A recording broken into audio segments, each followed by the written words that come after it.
The spiritual teacher Gurdjieff was one of those wacky, mystic, kind of trickster spiritual teachers in the early 20th century of Greek and Armenian descent. Gurdjieff would cajole his students into doing strange things in order to learn. He at one point had a community of about 35 people living together in France, and he had all of them one day cutting the grass with scissors to keep it level at 1.5 inches or whatever he had prescribed. They were getting sick of it, they were getting cranky, and one of them finally stood up, threw his scissors to the ground, and said, "Enough is enough," and drove off.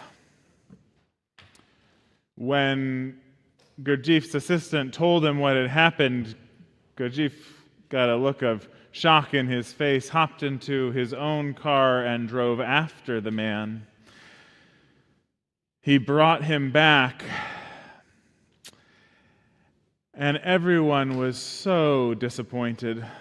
This man was the most bothersome, most irritating, most frustrating member of the community. Everyone had been so happy to see him go. The assistant came finally to Gurdjieff and said, Why did you bring him back?" And Gurdjieff said, "Well, don't tell anyone, but I pay that man to be here."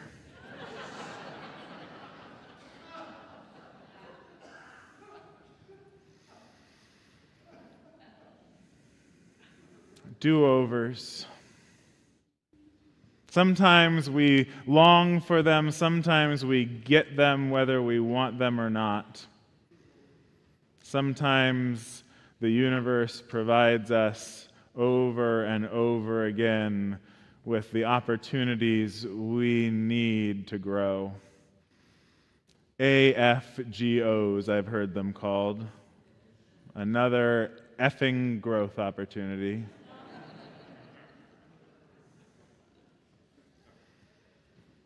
It's this dual reality of the linearity and cyclical nature of the universe. There is something that is pulling us forward, that's moving, that's changing, and yet there is also these cycles that happen again and again. We find them in our own lives. We find them in our political life together. We find them at every level of the universe, these cycles and this linearity. It is, I think, the spiral nature of spiritual experience.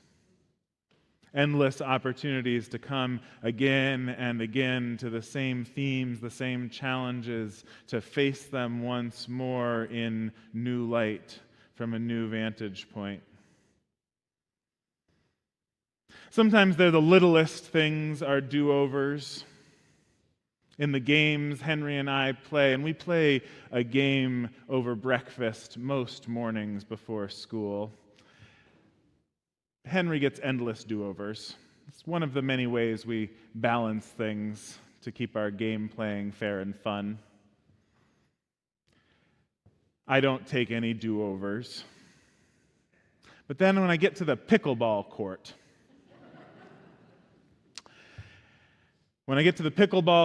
I want a do-over if the call is really close. I think that's more fair, more fun. Most of the do-overs on the pickleball court become because the balls are getting hit from every which way. Another court's ball lands on your court, and what else is there to do but do it over? What I've noticed is that when you get your do-overs, even in these smallest of ways, you don't actually ever get to go back to just the same circumstances. That perfect serve doesn't come back the second time around.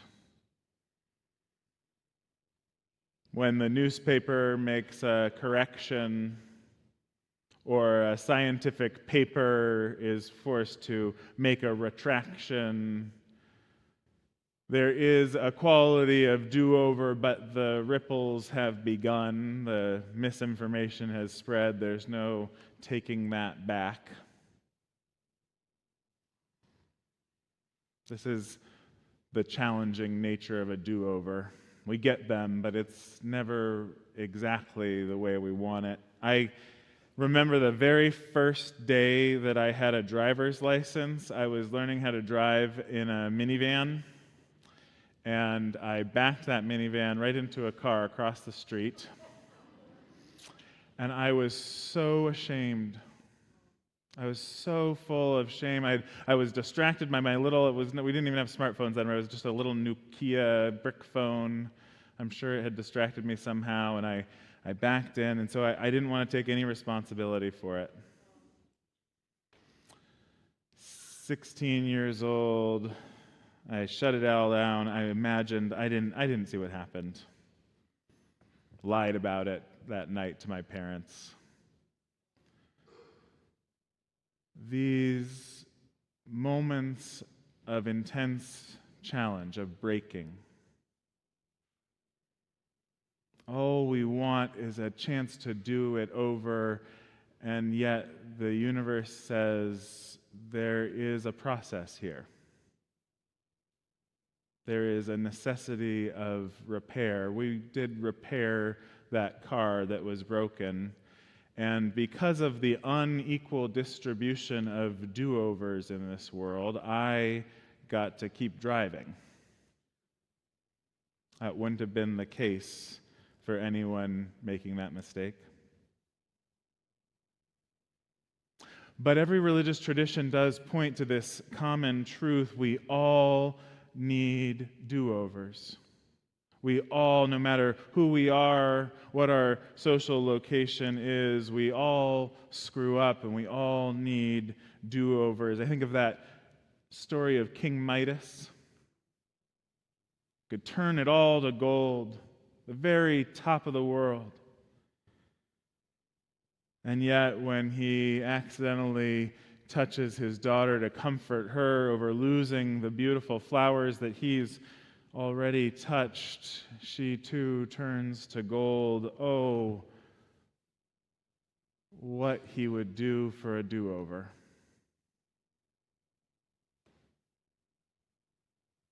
And then I think about her. At the end of the story, she is restored, and yet to have that harm, that trauma caused by one's parent. Think about the way in which all the relationships she'll have for the rest of her life, attempting to do over these harms we have from our first primary attachments.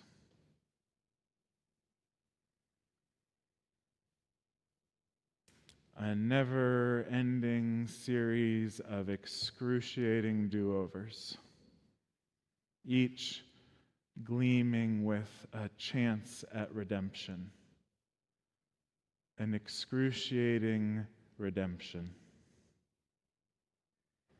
It's there in King Midas, but it's in so many myths, right? We have Sisyphus rolling the stone endlessly. Camus says you have to read that story as if he is happy doing it. Over and over again, trying these do-overs endlessly, and yet finding somehow joy in the struggle. Or that God character, Yahweh in the Hebrew Bible, who wants a do-over after flooding the world, who makes the rainbow sign as a reminder to God's self, I don't want to do that ever again. I don't want to destroy this beautiful world ever again. So if God's self needs a rainbow sign, what reminder might you need? That little scrap of paper, what reminder of the do-overs you are looking for in your own life? And then I think about reincarnation and the Sanskrit word samsara, that in Hinduism and Buddhism and Jainism, this idea that we might have do-overs that are needed beyond even a lifetime. that some harm, some brokenness takes longer than even one human life to repair. Some teachers talk about it as karma ripening, the slowness of the stone drifting down. What karma ripening has come to you from generations past? What karma ripening will you need to leave for another lifetime?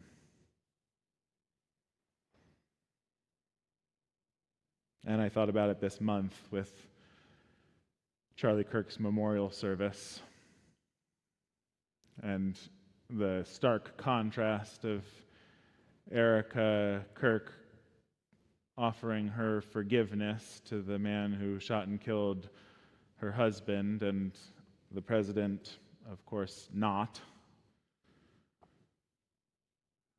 And I don't want to claim to know what's in her heart, but I know if that were me, that would be a major spiritual bypass, they call it, trying to be good before I was really ready, trying to put on the good face of forgiveness while the swirl of resentment and bitterness and grief was still overwhelming me inside. How do we live in between the place of spiritual bypass that says, pretend it never happened, be good, stuff it down, or the resentments in full fury, the claim to hate my opponent, as the president said. There must be a middle way. In the Jewish imagination, God chronicles the past year on Rosh Hashanah, but it's just a draft, this chronicling at the new year. You've got the first 10 days of the year to look it over and see if you'd like to make any correction, to ask for, to offer, and receive forgiveness before the final draft gets published on Yom Kippur. And the beautiful ritual of symbolizing it on the afternoon of Rosh Hashanah, Jews across the world would gather by oceans and lakes and bays and rivers and seas, and as they drop breadcrumbs into the water, the ancient words from the Hebrew Bible, from the book of Micah, are spoken. You will cast all their sins into the sea, into the depths of the sea.